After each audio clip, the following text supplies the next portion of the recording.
kulanti wanaagsan daawadayaal kani waa telefishinka caalamiga ah ee deegaan channel TV bartaan ku leenahay YouTube-ka iyo aaladaha social media ayaa si toos ah nooga daawan kartaan maanta taariikhdu waa 20kii bishii 6aad ee 2018 daawadayaal barnaamijkeena faaqidaada wargeyska maanta waxaan ku soo qaadan doonaa wadanka Qatar oo maal gashanaya 4 dekedood oo ku yaala Soomaaliya waxaana wadankaasi yar ee Qatar uu doonaya tartan adag inuu la galo wadanka Imaaraadka Carabta oo hore ula wareegay dekada magaalada Berbera ee ku taala dhinaca Somaliland waxa la sheegayaa in wadanka Qatar safarkii ugu dambeeyay madaxweyne Maxamed Cabdullaahi Farmaajo uu ku tagay uu soo bandhigay haday doonayaan qadariyiintu inay siyaasadda geeska Afrika gacanta ku sii hayaan ama ay tartanka saameyn ku sii yeeshaan oo kuna sii jiraan inay tahay inay isbedel dhaba sameeyaan oo ay kula tartamaan wadanka Imaaraadka Carabta dekadaha wadanka Soomaaliya ku yaala waxaana la sheegayaa inuu dawladda madaxweyne Maxamed Cabdullaahi Farmaajo ay si mug lagu soo bandhigtay qadariyiinta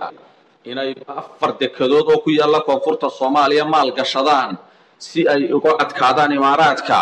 Ethiopia-na ay u isticmaasho si bila shuruuda oo bila maalgelin iyo dhaqaale ah wuxuuna ugala soo degto una isticmaasho dekadahaasi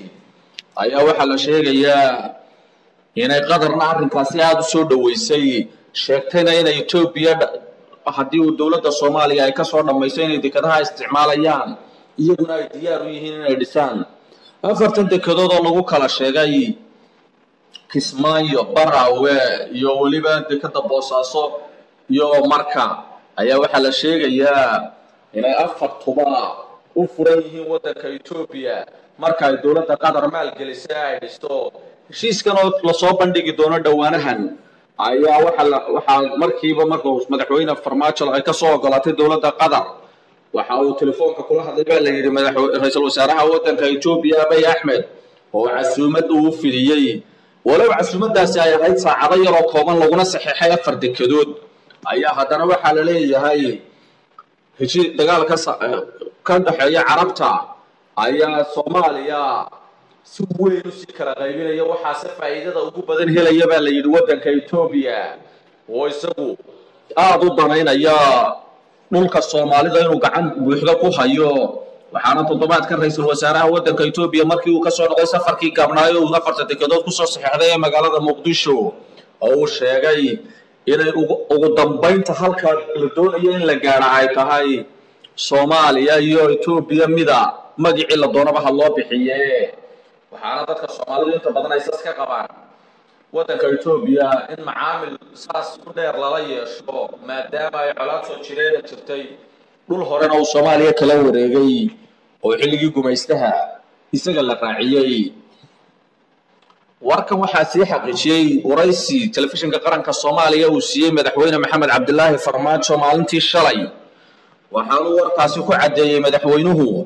inay maal gashan doonaan wadanka dekadahaasi wadamo khaliijka ka tirsan buu yiri waxaana la og yahay wadanka khaliijka ka tirsan maal gashanay inuu yahay wadanka Qatar maadaama oo Imaaraadka ay hore isu sheegeen wadanka Soomaaliya waxaana warku inta ku daraya inay Qatar imika tahay guul weyn haddii ay gacanta ku dhigtay koonfurta Soomaaliya inteedii badnayd taasina waxay u muuqataa baa la yiri inuu Imaaraadka saameyntiisii badnayd ee uu meesha ku lahaa ay ka sii baxayso waxaana waxa hawlaha dhacayaan waqti wadanka Soomaaliya isaga laftirkiisu aanu ka soo bixin waqti uu ku dhacay 1991kii oo uu imika wali la dhintinayo kala qaybsanaan weyn oo haysata bulshada deegaanada kala duwan ee wadanka Soomaaliya si kastaba ha ahaatee daawadayaal waxa ugu dambeynta dadka Soomaalidu ay go'aansan doonaan inay ku raacaan madaxweyne Maxamed Cabdullaahi Farmaajo iyo ra'iisul wasaare Abiy Ahmed kamid ahaanshaha Ethiopia ama ku biirista Ethiopia iyo inay iska diidaan siina haystaan gobonnimadooda iyo xornimada ay ka dhaxleen wadamo kale oo iyagu ay calanka siiyeen waxaana la rajaynayaa inaanay wadanka Soomaaliya si fudud ku qaadan doonin wadanka Ethiopia walow ay saxiixyo badan haystaan dawladda Ethiopiaanka